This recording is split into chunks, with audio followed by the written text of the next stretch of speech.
అందరికీ నమస్కారం. ఈరోజు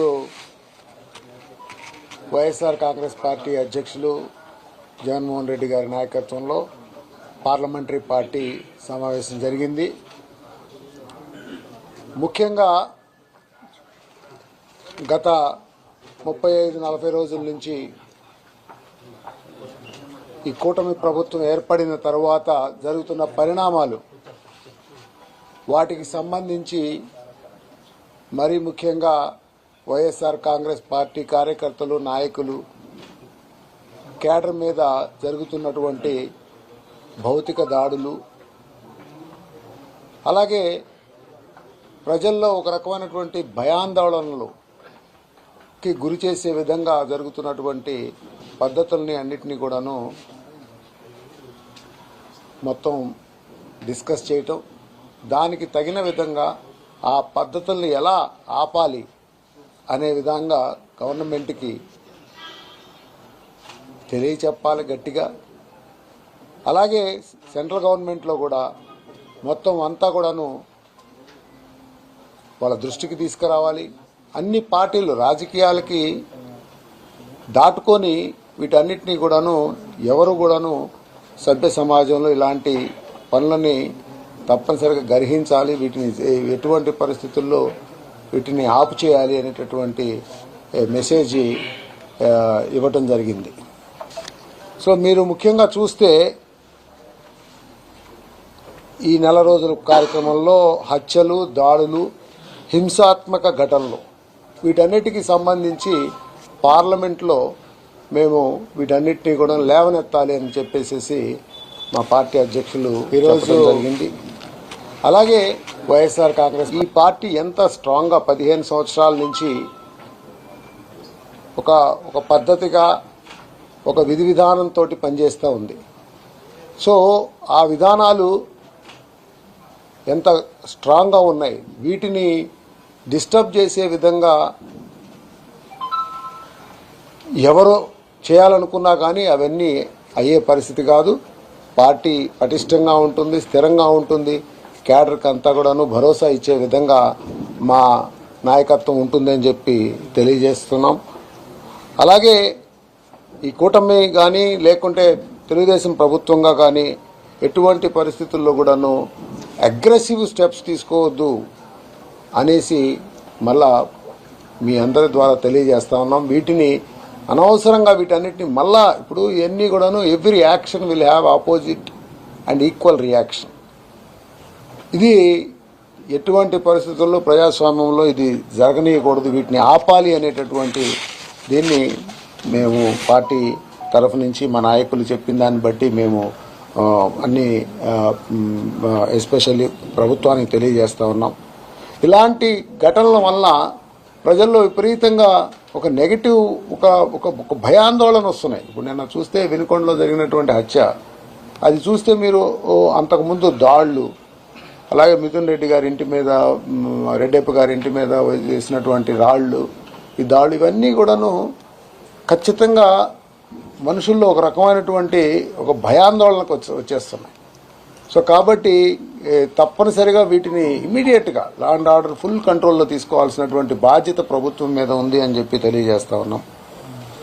అలాగే చంద్రబాబు నాయుడు గారిని కూడా నేను ఒకటి కోరుకుంటా ఉన్నాను, ఖచ్చితంగా మీరు మీ క్యాడర్కి, మీ టీమ్స్కి అన్నిటికి కూడా మెసేజ్ ఫార్వర్డ్ చేయాలి. తప్పనిసరిగా ఇలాంటి దాడులన్నింటినీ ఆపించాలా. ఇది ఖచ్చితంగా నేను పర్సనల్గాను అలాగే మా పార్టీ తరఫున కూడాను మేము ఇది రిక్వెస్ట్ చేయడం జరుగుతూ ఉంది.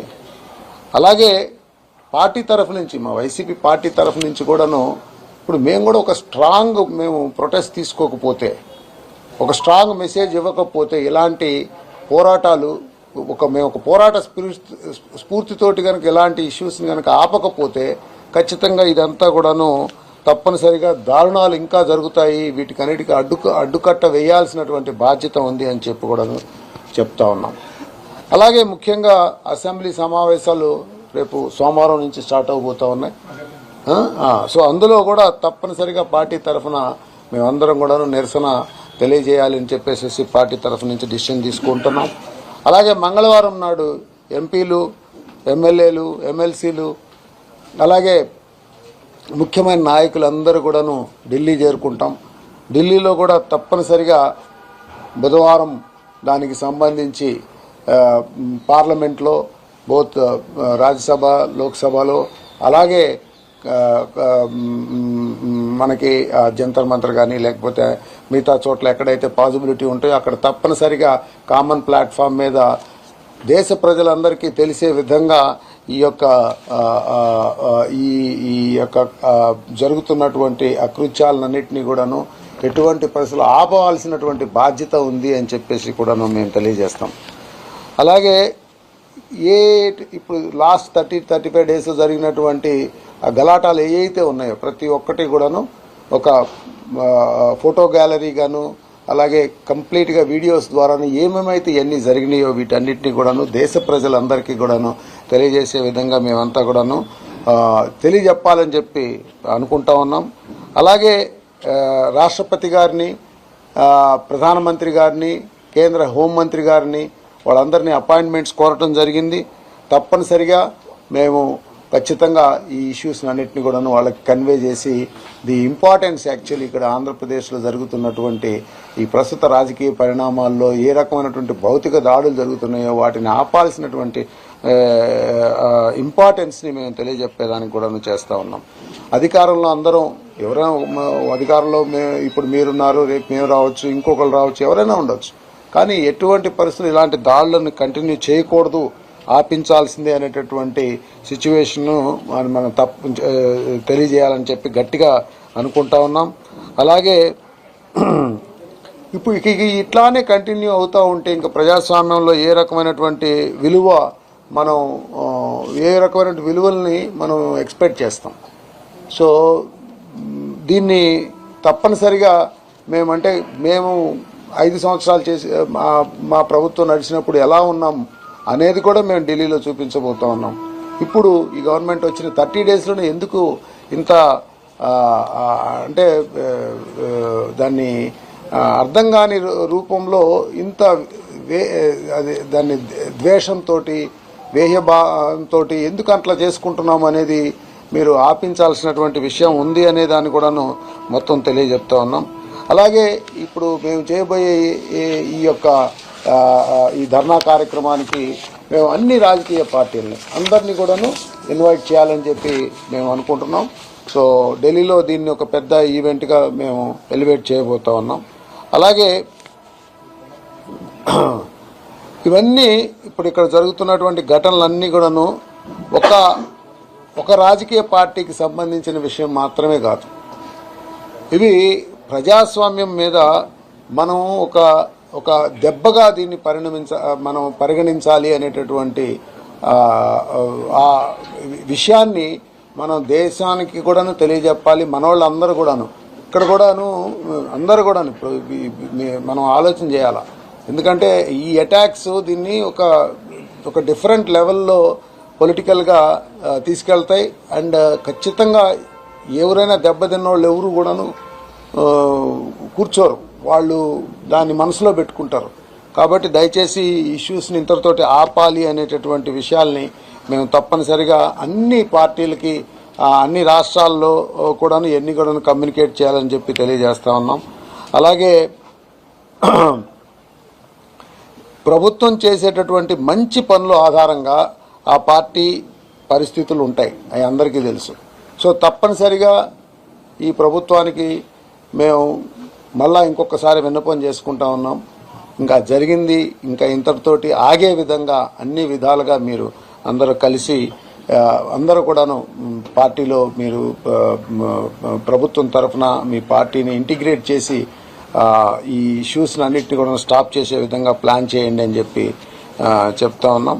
అలాగే లోక్సభలోను రాజ్యసభలో 2 చోట్ల కూడాను మేము తప్పనిసరిగా ఈ ఈవెంట్ని ఈ యొక్క ఇష్యూస్ని ఏవైతే జరుగుతూ ఉన్నాయో వీటన్నిటినీ కూడాను చాలా పెద్ద ఎత్తున మేము ఎలివేట్ చేయాలని చెప్పి అనుకుంటా ఉన్నాం. అండ్ దాని ద్వారా మొత్తం దేశ ప్రజలందరికీ కూడాను ఈ రాష్ట్రంలో ఎన్నికల తదనంతరం అయినటువంటి పరిణామాలన్నింటినీ కూడాను ఖచ్చితంగా ప్రతి ఒక్కళ్ళ నోటీస్కి వచ్చే విధంగా తెలియజేయాలనుకుంటున్నాం. అలాగే ఈ ఢిల్లీలో జరుగుతున్నటువంటి ఈ ధర్నా కార్యక్రమానికి, నిరసన కార్యక్రమానికి సంబంధించి ఒక్కొక్క ఎంపీకి ఒక్కొక్క బాధ్యత అప్పగించాలని చెప్పేసి మా పార్టీ అధ్యక్షులు వారు చెప్పున్నారు. అందరం ఎంపీలంతా ఢిల్లీకి వెళ్ళి వెంటనే ఈ కార్యక్రమంలో నిమగ్నం అవ్వాలని కూడాను జగన్మోహన్ రెడ్డి గారు ఆదేశించడం జరిగింది. సో ఒక క్లారిటీ తోటి ఈ ఉన్నటువంటి ప్రస్తుతం నడుస్తున్నటువంటి ప్రాబ్లమ్స్ అన్నింటినీ కూడా ఆపే విధంగా, దేశం మొత్తానికి తెలియజేసే విధంగా, అలాగే తప్పనిసరిగా ఈవెన్ రాష్ట్రపతి పాలన కోరే విధంగా కూడాను మేము తప్పనిసరిగా మేము అందరినీ కూడాను ఏకోన్ముఖలను చేసి ఈ ఇష్యూస్ మీద ఒక కంప్లీట్గా దేశం మొత్తం కూడా తెలిసే విధంగా చేయాలని చెప్పి నిర్ణయించుకోవడం జరిగింది. మా నాయకులు ఈరోజు మీటింగ్ అంతా కూడా డీటెయిల్డ్గా అందరినీ కూడా చెప్పడం జరిగింది. తద్వారా మేము ఆశిస్తున్నాం ప్రజల్లో ఒక మంచి మెసేజ్ ఇచ్చే విధంగా ఈ ప్రభుత్వం పనిచేయాలి, దాడులను వెంటనే ఆపాలని చెప్పేసి కోరుకుంటాం. పూర్తిగా శివరాజకీయం చేస్తున్న వైఎస్ఆర్ కాంగ్రెస్ పార్టీ అనేది తెలుగుదేశం పార్టీ చేస్తున్న ఆరోపణ ఏం చెప్తారు? అంటే ప్రతి మనిషికి వాళ్ళ గుండెకి తెలుసు మనం చేస్తున్న పని కరెక్ట్గా ఉందా లేదనేది. తప్పనిసరిగా ఇప్పుడు వినుకొండ విషయమే మనం తీసుకున్నా కానీ ఇంకా మిగతా చాలా అవి కావాలని చెప్పేసి ఒక అటాక్గా వచ్చిన విధంగా మాత్రం పార్టీకి భిన్నంగా నేను పర్సనల్గా చూసి ఆలోచించి నాకు ఆ కుర్రోడు రషీద్ కూడా నాకు తెలుసు. యాక్చువల్గా ఆ పిల్లగాడు చాలా సౌమ్యుడు, సిస్టమేటిక్గా ఉంటాడు, కాదు పార్టీ మనిషి. అతన్ని కావాలని చెప్పేసి బెదరేసి వేసినటువంటి పరిస్థితి అయితే కనిపిస్తూ ఉంది. సో ఇదైతే ఖచ్చితంగా నేను చెప్తాను, ఇది ఒక రాజకీయంగా చేసేటటువంటి విషయం అయితే కాదు. ఎందుకంటే ఇప్పుడు ఇది ప్రజాస్వామ్యం, దేశం అవి ముఖ్యం మనకి. అందులో మనం అందరం ఒక టెంపరీ పీపుల్. మనం కొన్ని రోజులు ఉంటాం, ఒకళ్ళు ఉంటాం, ఈరోజు మళ్ళీ రేపు ఇంకొకళ్ళు వచ్చేస్తాం, మళ్ళీ ఇంకొకళ్ళు వస్తాం. మంచి చేసి అందరు ప్రజల మన్నన పొందితే కంటిన్యూ చేస్తాం. బట్ చేసే ప్రతి దాంట్లో కూడాను ధర్మంగా ఉండాలి. సో ఇదైతే ఖచ్చితంగా నేను చెప్తున్నాను, తప్పుగా నడుస్తూ ఉన్నటువంటి విషయం అయితే నాకు అనిపిస్తా ఉంది. Sir, will you seek support of India Alliance to raise your issues in the parliament? No, as I told you, we are going to request everyone's support in this endeavor. We are all the parties. I have already told actually. Every party, is going to be, including BJP. We are going to invite them and come and see and visit our gallery and see what's happening there. And if you see some of the video clips, it's cruel actually, some of those things. Whichever party. BJP state president దీని మీద already respond అయింది. ఒకసారి జగన్ గారు ఆత్మ పరిశీలన చేసుకుంటే బాగుంటుందని BJP state president వందరేశ్వర గారు కామెంట్ చేశారు. అంటే ఆత్మ విమర్శన దేనికోసం? మీ హయాంలో జరిగిన విషయాల మీద ఆత్మ పరిశీలన చేస్తారు. ఖచ్చితంగా ఎవరి హయాంలో జరిగినా తప్పే కదా. నిజంగా ఏదైనా ఉంటే ఖచ్చితంగా అట్లాంటి వాటిని ఎవరూ గ్రహించకూడదు. ఇలాంటి ఇష్యూస్ అంతా కూడాను మనం తప్పనిసరిగా వీటిని స్టాప్ చేయాల్సినటువంటి అవసరం. No, it's not the question of who is part of alliance or anything. We are going around dharma. So whichever, I am sure, people have to eventually support dharma. Thank you.